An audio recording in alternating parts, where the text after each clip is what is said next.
raise money to get your views out front? Well, you know, people have to have money in order to hire other people to work for them as well as the media. But my challenge is to get the Republican nomination.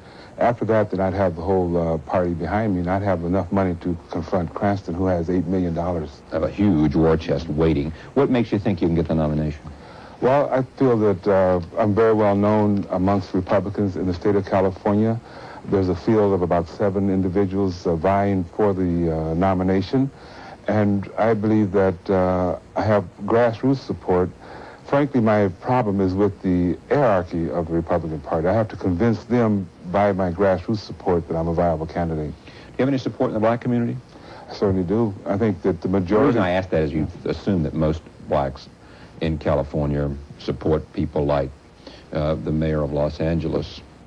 Well, certainly he has support amongst blacks. Yes, that's the whole problem in the black community right now, is that we're in the back pocket of the Democratic Party. And the majority of black people do not participate in the elections because they haven't seen anything coming from the Democratic Party or the Republican Party. What do you say to those, and you have heard this question for the last 10 years, who look at you now in a 3-piece suit and a nice tie and glasses over there and a little bit of gray in the hair, and they say, Eldridge Cleaver, born-again Christian, Republican, Reagan supporter, what happened? Where was the road to Damascus that had you converted?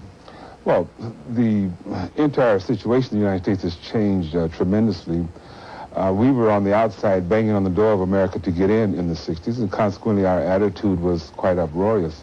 But once the doors were open and we are inside, it calls for a change in your attitude. But spiritually, I underwent a change as well as ideologically. Becoming a father twice over, I think it had the impact of making me take a larger view of life and to realize that the materialist interpretation of life was not sufficient. And so I had a spiritual change in my life. When did it take place? 1975 is a date that I can pin, but... Within that year? Yeah. Go ahead. Yes, but that's one. And your wife, Kathleen, is now... My wife is a law student at Yale University. She has a couple more quarters to go, and she's going to be a lawyer. Yeah, but you live in California. I live in California. And she lives in New Haven. She lives in New Haven. Not easy on a marriage. Well, it's difficult because we commute. I do most of the commuting, but I travel a lot on speaking engagements, and so I have a chance to pass through there quite frequently. Yeah. What's happened to America since the 60s that you think was so... caused it to come to where it is now? Well, I think we had a tremendous upheaval over the position of black people in the American social order, as well as over our foreign policy, particularly the war in Vietnam. I think this has made people look closer at the government's policies, and the severe challenge that the government was put to in the 60s, I think the government responded quite well. We passed the Voting Rights Act that enfranchised blacks. We did get out of Vietnam. I think that another generation is growing up in America, that generation that opposed the war. But I would suspect that you support most of Reagan's civil rights policy since you're a strong supporter of Reagan, do you? I do. Particularly his thrust of getting black people off of the federal budget. I think this is the most destructive... Federal welfare? Yes.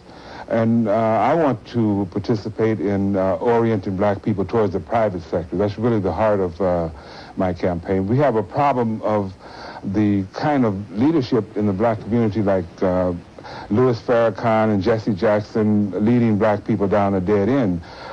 One of the things that is attractive to the Republican Party is that if I'm elected, I will be the most powerful black politician in America, and I'll be a Republican. And I think that this will offer me a position to challenge the direction that black people are now being led in.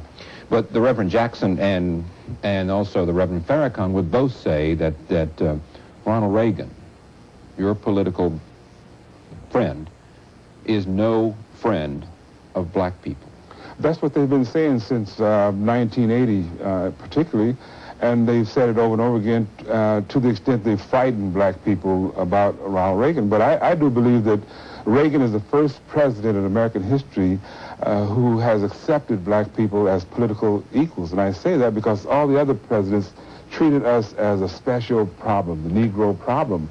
But Reagan is putting us on the same level with the other voters, and consequently, we've got to do for ourselves. You know,